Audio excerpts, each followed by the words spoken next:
warahmatullahi wabarakatuh. Kami dari kelompok 4 akan mempresentasikan hasil diskusi kami mengenai modul 4, yaitu eksternalitas. Sebelumnya saya akan memperkenalkan diri. Perkenalkan, nama saya Lydia Maulia selaku moderator. Adapun teman saya Balki Syakina, Kansa Aura Alifa, Bunga Aisyah, Hadi Wibowo, dan Reza Sapitri. Baiklah, langsung saja ke materi yang akan dibahas oleh Balki Syakina. Kepada Balkis, dipersilahkan. Terima kasih saya ucapkan kepada moderator atas kesempatan yang diberikan kepada saya untuk menyampaikan materi pertama yang berisi tentang konsep dan jenis eksternalitas.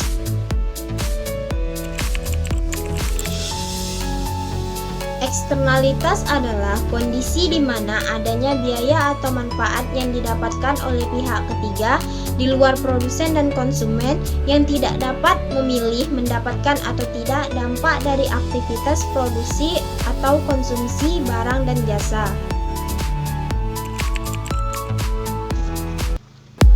Ciri-ciri dari eksternalitas yakni yang pertama itu adanya pelaku ekonomi yang secara real terkena dampak dari aktivitas pelaku lainnya. Yang kedua itu pihak yang terkena dampak baik dampak negatif maupun positif tidak ikut menentukan atau mengambil keputusan mengenai aktivitas yang akan berdampak pada dirinya tersebut. Terus yang ketiga itu tidak adanya aliran kompensasi yang menyertai dampak tersebut baik berupa pemberian ganti rugi apabila terkena dampak negatif atau pembayaran kompensasi apabila dampaknya positif. Eksternalitas itu terbagi menjadi dua jenis, yaitu eksternalitas negatif dan eksternalitas positif. Contoh nyata dari eksternalitas adalah usaha pertambakan kepiting sangka, di mana untuk menciptakan lokasi tambak, pohon-pohon hutan bakau ditebangi untuk diubah menjadi lokasi tambak yang berdampak sangat merugikan bagi penduduk pesisir pantai. Seperti yang pertama itu berkurangnya pendapatan nelayan sekitar karena tempat bertumbuhnya hasil laut seperti udang, ikan, dan kepiting telah musnah. Yang kedua itu mengakibatkan cuaca panas. Yang ketiga itu terancam gelombang pasang tinggi air laut karena sudah musnahnya akar-akar pohon yang berfungsi sebagai pertahanan dan lain sebagainya. Serta adapun dampak atau manfaat positif dari pertambakan kepiting sangka yakni yang pertama itu terciptanya lapangan pekerjaan. Dan yang kedua itu peningkatan produksi pangan yang berkualitas sehingga memenuhi kebutuhan protein yang berasal dari daging kepiting dan lain sebagainya. Sekian pemaparan materi dari saya. Kepada moderator saya kembalikan. Baiklah, terima kasih kepada Balki Syakina yang telah membahas mengenai konsep dan jenis eksternalitas. Selanjutnya akan dibahas oleh Kansa Aura Alifa. Kepada Kansa dipersilahkan. Selanjutnya ada eksternal negatif. Apa sih yang dimaksud dengan eksternal negatif ini? Jadi eksternal negatif dapat diartikan sebagai dampak dari suatu kegiatan yang dilakukan oleh suatu pihak dan dampak tersebut sifatnya merugikan bagi pihak lain. Contoh dari eksternalitas negatif ini dapat kita lihat dari pasar produk aluminium, di mana tergambar pada kurva yang pada awalnya harga dari produk aluminium ditentukan dari keseimbangan permintaan dan penawaran tanpa memperhitungkan adanya eksternalitas. Maka kurva permintaan mencerminkan nilai aluminium bagi konsumen yang diukur melalui tingkat harga yang mau mereka bayar. Sementara itu, kurva penawaran mencerminkan biaya dari memproduksi aluminium tersebut. Kuantitas aluminium yang diproduksi dan dikonsumsi ketika keseimbangan pasar tercapai ditandai dengan Q market yang dapat kita lihat dari kurvanya. Pada kondisi itu terjadi alokasi sumber daya yang efisien karena dapat memaksimisasi surplus dari konsumen dan produsen. Akan tetapi, ternyata pabrik aluminium ini menghasilkan limbah untuk setiap produk aluminium yang dihasilkannya. Limbah dari pabrik aluminium ini membahayakan kesehatan masyarakat yang tinggal di sekitar lokasi pabrik. Untuk setiap aluminium yang diproduksi, terdapat biaya sosial yang meliputi biaya privat yang ditanggung oleh produsen aluminium, dan juga biaya yang ditanggung oleh masyarakat yang terkena dampak kesehatan dari limbah pabrik aluminium tersebut. Jadi, untuk menyeimbangkan antara biaya dengan manfaat dari suatu kegiatan ekonomi, atau dengan kata lain, memperhitungkan besarnya kerugian yang muncul akibat suatu kegiatan ekonomi dan membayarkan sejumlah kompensasi atas kerugian tersebut. Untuk menginternalisasi biaya eksternal ini, pemerintah dapat mengenakan pajak kepada produsen aluminium. Dengan pengenaan pajak ini membuat produsen aluminium dapat membayar biaya eksternal yang ditanggung masyarakat akibat kegiatan produksinya. Maka kurva setelah dikenakan pajak menjadi seperti ini, di mana bisa kita lihat bahwa kurva biaya sosial berada di atas kurva penawaran karena telah memperhitungkan biaya eksternal yang ditanggung oleh masyarakat. Perbedaan antara kedua kurva ini mencerminkan besaran biaya eksternal akibat limbah yang dihasilkan oleh pabrik aluminium tersebut. Disebabkan kuantitas pada titik Q market sudah tidak lagi efisien karena hanya memperhitungkan biaya privat yang ditanggung oleh produsen aluminium semata. Maka besaran kuantitas aluminium yang seharusnya diproduksi bergeser dari Q market menjadi Q optimum. Kuantitas yang diproduksi pada titik Q optimum bernilai lebih kecil dibandingkan dengan kuantitas pada titik Q market, namun lebih efisien. Hal ini disebabkan oleh pengurangan produksi dan konsumsi aluminium akibat adanya pajak akan meningkatkan kesejahteraan masyarakat di sekitar lokasi pabrik sebagai akibat dari berkurangnya limbah yang dihasilkan oleh pabrik. Jadi dengan adanya pajak ini, maka produsen harus mengeluarkan budget lebih untuk membayar biaya eksternal dari kegiatan ekonomi yang dilakukannya.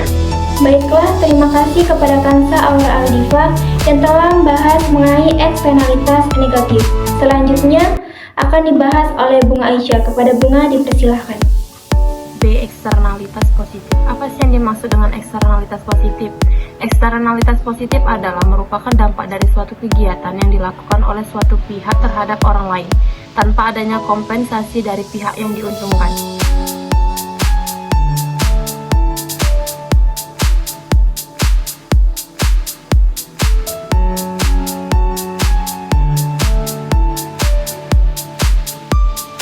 Baiklah, terima kasih kepada Bunga Aisyah yang telah membahas mengenai eksternalitas positif. Baiklah, selanjutnya akan dibahas oleh Hadi Wibowo. Kepada Hadi dipersilahkan. Nah, yang pertama itu adalah A. Solusi privat mengatasi eksternalitas. Masalah eksternalitas dapat diselesaikan sendiri oleh pihak-pihak berkait tanpa adanya instruksi dari pemerintah. Berikut ini beberapa solusi privat dalam menyelesaikan permasalahan eksternalitas. Yang pertama itu adalah cara yang paling sederhana untuk mengatasi eksternalitas dengan membentuk suatu unit ekonomi yang akan mendorong setiap anggotanya untuk menanggung biaya yang terjadi.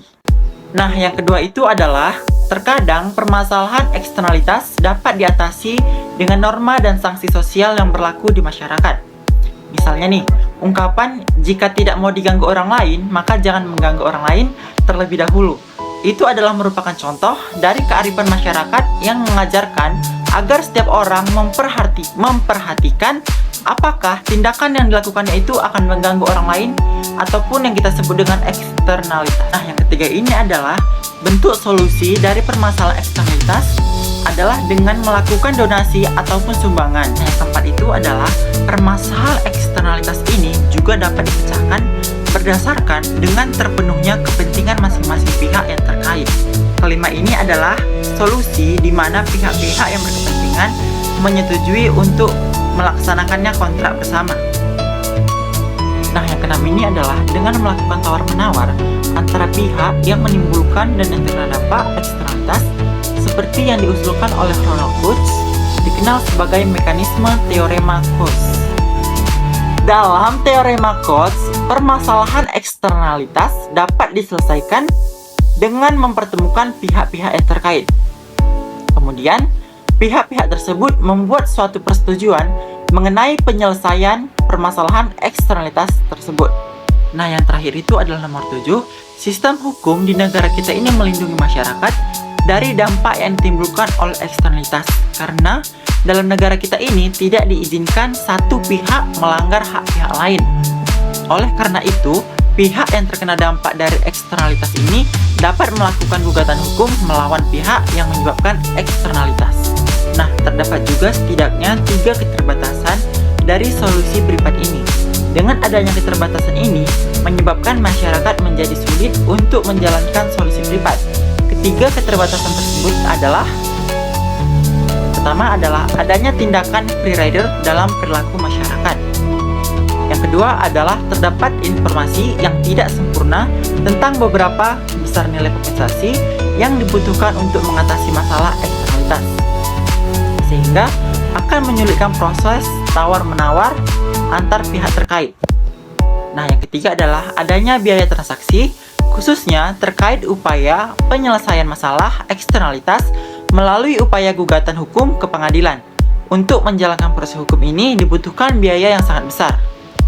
Di samping ketiga keterbatasan tersebut, masih terdapat keterbatasan lain terkait dengan upaya gugatan hukum di pengadilan. Pertama, terdapatnya ketidakpastian hasil dari keputusan pengadilan. Kedua, besarnya biaya untuk menjadi proses hukum di pengadilan. Dan terdapat ketidakpastian hasil dari keputusan pengadilan, yang akan menjadikan masyarakat miskin memiliki akses yang terbatas terhadap upaya gugatan hukum. Baiklah, terima kasih kepada Hadi Wibowo yang telah membahas mengenai solusi mengatasi eksternalitas. Selanjutnya akan dijelaskan oleh saya sendiri. B. Solusi pemerintah. Solusi pemerintah terhadap masalah eksternalitas memiliki 2 hal, yaitu yang pertama itu ada regulasi, di mana pemerintah itu mengandalkan regulasi untuk mengalami permasalahan eksternalitas. Terdapat 2 bentuk dari regulasi oleh pemerintah. Yang pertama itu ada regulasi yang melarang perilaku tertentu. Misalnya itu seperti membuang limbah kimia berbahaya ke dalam sungai yang menjadi sumber air minum bagi masyarakat merupakan suatu tindakan kriminal. Yang kedua itu ada regulasi yang mewajibkan perilaku tertentu. Misalnya itu seperti pemerintah mewajibkan pabrik pelaburan baja untuk mengadopsi teknologi yang dapat memfilter partikel yang mengandung zat berbahaya keluar dari cerobong asap pabrik. Selanjutnya itu yang kedua ada kebijakan berdasarkan mekanisme pasar. Pemerintah juga dapat menggunakan instrumen kebijakan mekanisme pasar untuk memberikan insentif kepada individu maupun perusahaan untuk mencapai tingkat efisiensi secara sosial. Terdapat 3 kebijakan yang dapat diperoleh oleh pemerintah, yaitu yang pertama itu ada denda dan pajak, di mana kebijakan berdasarkan mekanisme pasar adalah pengenaan denda atau pajak sesuai dengan jumlah polusi yang dikeluarkan. Secara umum, pajak dan regulasi sama-sama efektif dalam mengurangi tingkat polusi. Tetapi, para ekonom lebih memilih menerapkan pajak dibandingkan regulasi untuk mengatasi polusi. Karena dengan pajak dapat mengurangi polusi dengan biaya terendah bagi masyarakat. Selanjutnya akan dijelaskan oleh Riza Sapitri. Assalamualaikum warahmatullahi wabarakatuh. Perkenalkan, nama saya Riza Sapitri, NIM saya 0438740012. Oke, kita langsung masuk ke materi. 2 kebijakan berdasarkan mekanisme pasar. Subsidi individu atau perusahaan lebih cenderung untuk mengabaikan manfaat dari pengurangan limbah atau polusi.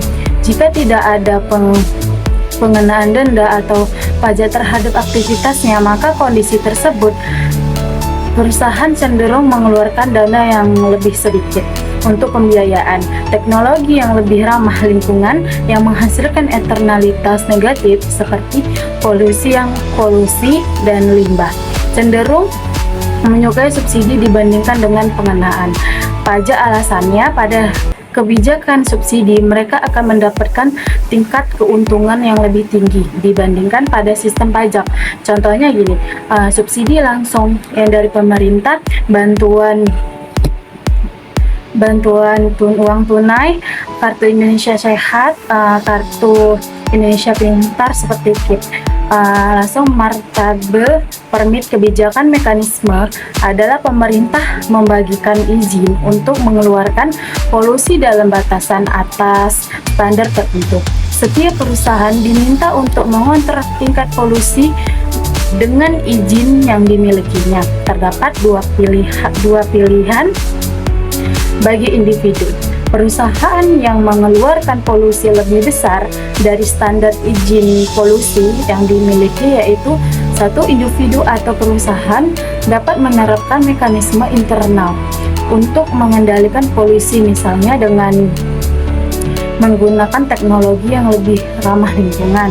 Dua, individu atau perusahaan dapat membeli izin dari perusahaan lain yang tidak memerlukan sebagai kuota izin yang dimiliki dapat disebabkan karena mereka bisa mengontrol polusinya dengan lebih baik. Untuk meningkatkan jumlah standar polusi yang dimilikinya,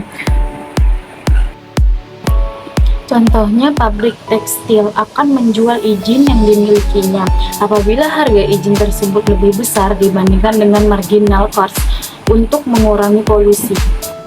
Baiklah, sekian presentasi dari kami.